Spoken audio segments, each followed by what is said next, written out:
السلام عليكم ورحمة الله تعالى وبركاته. مساء الفل عليكم يا جماعة، يا رب تكونوا بخير. في ناس اتصلت بيا وكلمتني عايزة تعرف التحاليل اللي هي تتعمل للجسم علشان تطمن على نفسها.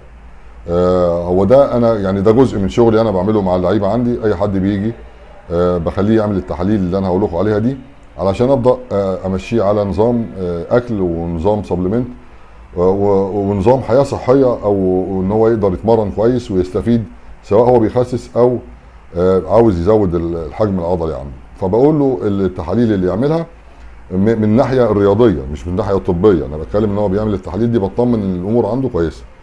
التحاليل دي يا جماعه هم 9 حاجات لازم المفروض البني ادم الطبيعي سواء بيلعب رياضه او ما بيلعبش رياضه يعملها ويطمن على نفسه. اول حاجه بتعمل اشعه ايكو على القلب.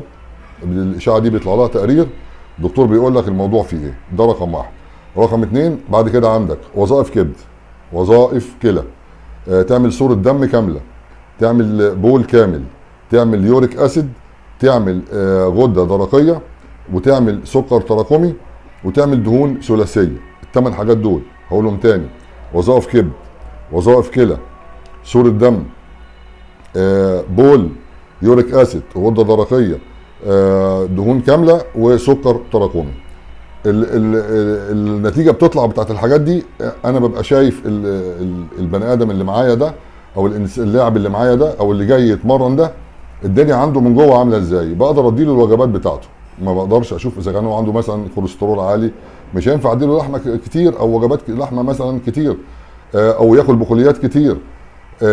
ببقى فاهم وشايف الموضوع. لو لا قدر الله السكر مثلا يعني عالي شويه عنده، النسبه مثلا 6 او 6.5، لا يبقى هو بياكل حلويات او هو ماشي على نظام غلط. بنبدا نعمل الكرب لو وبنقدر نشتغل علشان يستفيد. فاذا البرنامج الغذائي اللي بيتكتب على النت بعشوائيه، انا اسف اللي يقول لك والله انا ابعت لي اونلاين وانا ابعت لك جدول تغذيه والكلام ده كله من غير ما يقول لك اعمل لي تحاليل، ده كلام مش مظبوط. لا، لازم يكون عامل تحاليل تبين بشكل مبدئي اللاعب او الصحه الداخليه للاعب عامله ازاي عشان يديك وجباتك تستفاد لو انت بتخسس او لو انت عاوز تزود الحجم العضلي. ده موضوع ما فيهوش نقاش، يعني ما فيهوش عشوائيه. يعني لو انت مشيت فيه عمياني تبقى انت غلطان. الموضوع ده يتعمل للجميع، سواء حد بيخسس او حد عاوز بيلعب رياضه او ما بيلعبش رياضه. اعمله كل 6 شهور، انت هتستفاد وتعرف طبيعه جسمك ايه وتبدا تشتغل على المشكله. لو قدر الله في زي الفل وطلعت والدنيا جميله والتحاليل حلوه، يبقى انت مش خسران حاجه، كسبت ان انت شفت الموضوع عندك من جوه عامل ازاي. وفي نفس الوقت لا قدر الله حصل ان في مشكله صغيره ولا حاجه، بيبقى الموضوع سهل وبسيط انك انت تلحقها في الاول، سواء شويه املاح ولا الغده مثلا فيها بتبقى كسلانه، غده درقيه كسلانه، الدهون مثلا عاليه، الكوليسترول، الدهون الضاره مثلا عاليه، الدهون الثلاثيه مثلا عاليه. الحاجات دي كلها تقدر تعالجها بابسط الامور. كويس كده، احسن ما تسهى عنها وتبص تلاقي فيه مشكله. تمام.